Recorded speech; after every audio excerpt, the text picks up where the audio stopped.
Hello everyone. No, I'm not dead. I've just been suffering from extremely bad internet for the last over a year. Um, so I had been recording a few videos that I was gonna have with my backlog videos that as soon as I got good internet, I was gonna upload them all. But unfortunately, the computer I was storing them on, I've been having some issues with, so I may lose them. Um, but anyways, and also I have plans for a new YouTube channel, so I may not even be able to keep this one up anymore in the near future. But in the meantime, hi. So, in fact, I was thinking of abandoning this channel altogether, but I'd seen some comments on some of my older videos where people were happy to enjoying it and wanting more videos and things like this. So I thought, why not? Anyways, onto the topic of this video, and that is terms for what we call people who don't have privilege. So I know as soon as I say privilege, everyone starts to tune out, but I'm going to be explaining the sorts of ways that all works as well, and a whole bunch of stuff involving that. So when it comes to privilege, first of all, before I say any of this other stuff, I'm just going to explain when it comes to privilege, it's not a black and white sort of situation. It's not a sort of situation of you have it or you don't, because it's a lot more complicated than that. It's a complicated set of intersecting identities. So you can have privilege in one area, but then not have privilege in another. So for example, I'm white, so I do have white privilege, but I'm also disabled, I'm also living in poverty, I'm also queer, I'm also like a bunch of stuff like this. So those are areas I don't have privilege in that I am marginalized, and I experience, oppression even in. But that doesn't remove the fact that I experience white privilege. So, say someone who also was, say, autistic, but they were, a person of color, then their experiences as an autistic person would be very different than mine as a white autistic person. But then also sometimes you interact with people who have different sets of privilege. For example, my girlfriend, she's black, so the area I have privilege, so being white, she doesn't have privilege. But she's neurotypical and able-bodied, and she's cis and all this other stuff, so she has privilege in ways that I don't. But at the same time, I have privilege in a way that she doesn't either. So it's complicated. It's intersecting identities. But at the same time, even with my girlfriend, we do have shared areas of marginalization, like being queer and stuff like that. So now that I've gotten that out of the way, and also, by the way, you're not a bad person for having privilege. It's just an unfortunate. It's not a good thing. It's a bad thing, but it's not a fault on your character. It's a fault on society. So you just have to be aware of your privilege and kind of how that affects your perspective on life, and being able to use your privilege but not overstep your bounds and all sorts of stuff like this. That's not what I'm making this video about, but I've already spent like over 3 minutes talking about it. Well, actually, technically 2 minutes. Anyways, so what I meant to talk about in this video was the way that people talk about those without privilege. So for a long time, people would talk about, they would oftentimes have this sort of view that those without privilege are just people who weren't white. They would only have the very limited area of, like, this is the only area way you can not have privilege, and that's starting to change. People are becoming more aware of these things. But in general, people would talk about minorities, and that would be kind of, they would have this image of talking about racial minorities in USA, though not necessarily globally, because Asian people are considered a racial minority in, well, not just USA, but like in North America and in Europe. They're considered a racial minority, but they, globally speaking, they very much are not. So it's kind of that sort of switch in perspective. And actually, on a global perspective, white people are more of a minority than Asian people. So But at the same time, um, you can be a minority but not actually be, but still be white. Like, for example, I am technically a minority in a few different areas, in fact, because like I'm autistic, and also I'm disabled in a few other ways too, and but I'm also queer and I'm also trans, and so those areas are, it's a minority of people who are autistic, who are disabled, who are, um, queer or trans, whatever. Um, so they are so people like me are very much a minority for any of those identities, but especially having them all together, it's even more of a minority. But people look at me just at face value, and they say, oh, they wouldn't automatically say, oh yeah, this person's a minority.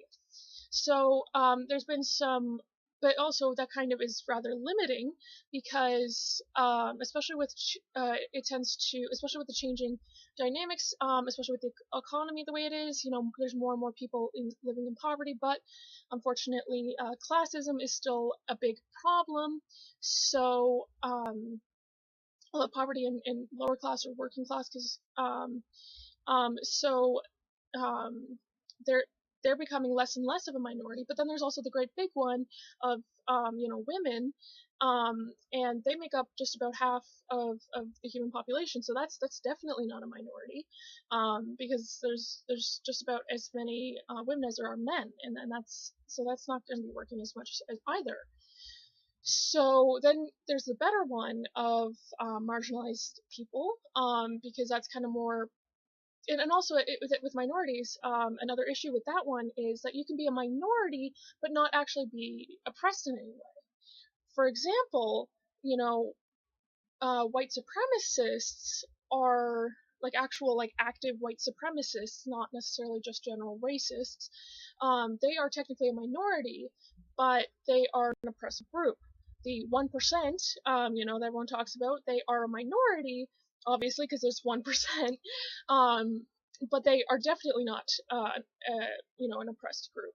So, and even like sometimes people will have this assumption, and then use it to try and say like, oh, but there's less of us, so that means that we like kind of have this automatic assumption that they are oppressed. And I oftentimes experience this when I'm gonna get so much hate for saying this word, but vegans. So, talking to vegans, which I unfortunately end up doing a lot because as soon as someone finds out I'm not vegan, they start attacking me, even though I physically cannot go vegan because of my health problems.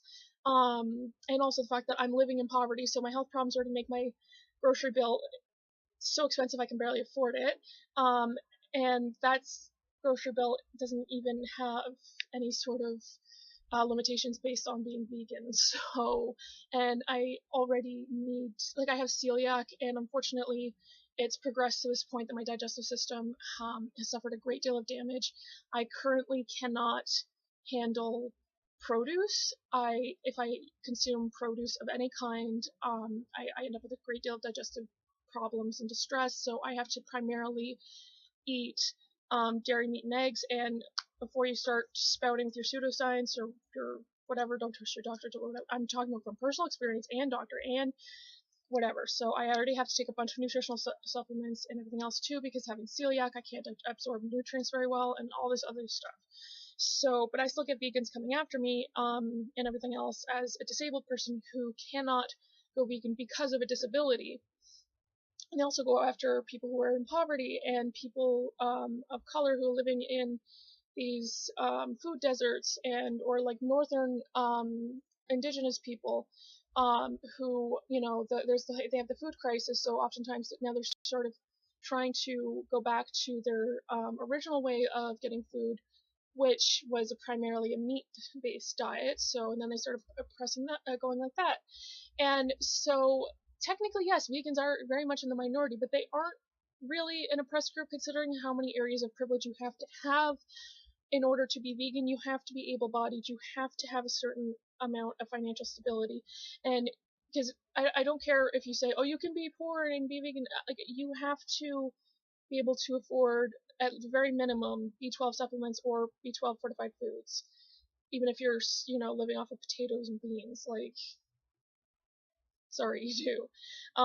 And like you, and also like you have to, um, there's also like the food desert thing, and there's just a whole bunch of areas in the whole like mental health. And if you're a working class, you want, easy to prepare food that's cheap, like a $1 box of mac and cheese or a $1 microwave meal or can of stew is going to be way more preferable to some, great big meal you have to prepare, especially when you're working like three jobs just to make ends meet, that sort of thing. So, but at the same time, I get these vegans saying, that they're a minority, so then they start acting like they're an oppressed group when they are oftentimes actively harassing and even threatening and driving, like these doing those things to the oppressed groups, but also driving these oppressed groups to self-harm and suicide even and all this other stuff. So yeah, no. But anyway, so back to marginalization. That's much better because that more accurately describes what the person is experiencing. So, and it's more inclusive of various areas. So it includes, if the economy continues to go as it is, and the poor get bigger and bigger, we may even end up, like lower working class, and people in poverty may end up becoming the majority, and that more accurately describes that ends up including women in there, and all sorts of stuff like this. And also it kind of excludes privileged minorities, so because being a minority doesn't automatically mean that you are oppressed. But then also it kind of softens if you just say it like an oppressed group. Then people oftentimes, when you hear the word oppression and like oppressed, you see this very extreme version of it, when oftentimes marginalization ends up being a lot more subtle. And so oftentimes when especially like especially because I've been talking about sexism and things like this in this video, because I've been mentioning women and everything else, I've been talking about like, oh, women and men are equal. What are you talking about? What are you talking about? It's a lot more subtle, these things. And oftentimes I will start citing these sorts of like these studies that have been done where they, like a women's name or a ethnic name or whatever else ends up on a resume or a list of qualifications, will end up not getting the job over, or even like they could be like more qualified and they won't get the job over, a white male name. Stuff like that. And it's a lot more like subtle and things like this. So by saying marginalization instead of just like oppressed, it's, you're able to get to more people. You're able to get your message through to more people who otherwise would just end up closing off at the word oppression or oppressed, because people don't want to, and in general, people don't want to hear that. And this is kind of relating to what I started the video with, talking about privilege. People don't want to hear that they are privileged. They don't want to hear that they are living in a society or even contributing to a society that is causing hardship for others, because everyone has problems in their lives. So it's hard to kind of wrap your head around the fact that you have it, you have privilege, but I've experienced all this crap in my life. That's so much privilege. Oftentimes people talk about white privilege, and then you get these, working class or even in poverty white people saying, oh yeah, like look at all this privilege, not realizing that they have white privilege but not class privilege. And that's why I mentioned the thing with the intersectionality. And even just people who have experienced other types of strife in their life, like that doesn't quite have a nice little name for that sort of marginalization. Like, for example, growing up in an abusive household, or if they maybe have have it made now, but they grew up in poverty, they grew up in these horrible situations, but now they're doing good. They'd be like, well, you can't just whatever. So I struggle. I worked hard, and not realizing how it was, yes, you did work hard, and that's not 100% because of privilege. It was just slightly easier for you because of privilege. And and the more areas of marginalization you have, the harder life is going to be, and the more areas of privilege you have, the easier life is going to be. But that doesn't mean that your life is just 100% easy or 100% hard or anything like that. Like, you do, it's basically the whole message here is nuance.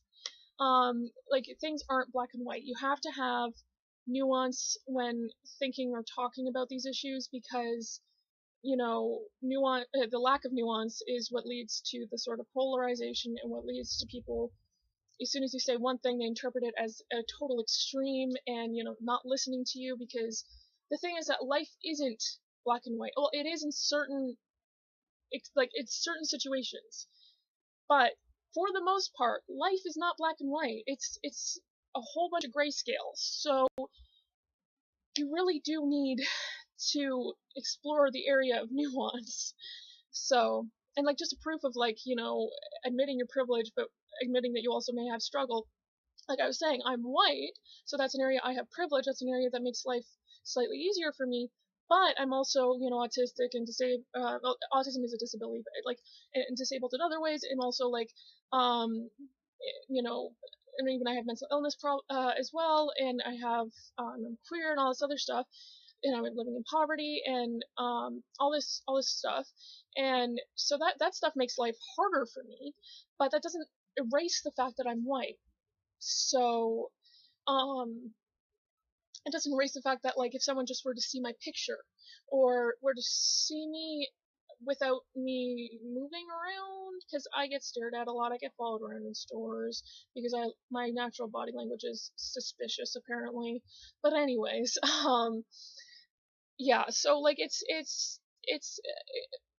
a complicated set of whatever. I'm not gonna, like, for example, even just like a lot of people consider me conventionally attractive. Even like I have really bad skin. Like I heard people say I'm like I have terrible skin. I got buck teeth. What are you talking about? But my own insecurities. But a lot of people say, oh, you're conventionally attractive, so you have privilege there, versus someone who was, say maybe less attractive. And because there's the subconscious psychology of that, and it's just all this stuff.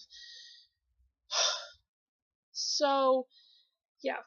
And even with the minorities thing, actually, just going back to, it's not all minorities even have like privilege or marginalization. Some of them are just completely neutral, like redheads. I guess that's kind of a weird one because some people, I kind of consider that kind of an averaged out neutral. Like some people just like have no opinion about redheads. Other ones like fetishize redheads, like say, oh wow, I love redheads, they're so sexy, everything else. And then other ones are like gingers and everything else. So or blonde hair. That's something, I think. I don't know. I'm just trying to think of something and I can't. So yeah, I don't know. Or you could be like people who freckle. There we go. I don't know. I think that might be a majority. I don't know. I can't think of anything right now. So people who have moles. There we go. That's probably a minority. Or people, if it isn't, then it's like people who don't have moles. Like that's a pretty neutral thing. Most people don't, or birthmarks. There we go. That's a minority. I'm pretty sure people don't give a shit about that so much unless it's like a really obvious one, or like that's. I'm gonna stop talking now because I'm trying my best to think of something and I just can't. So yeah. See ya.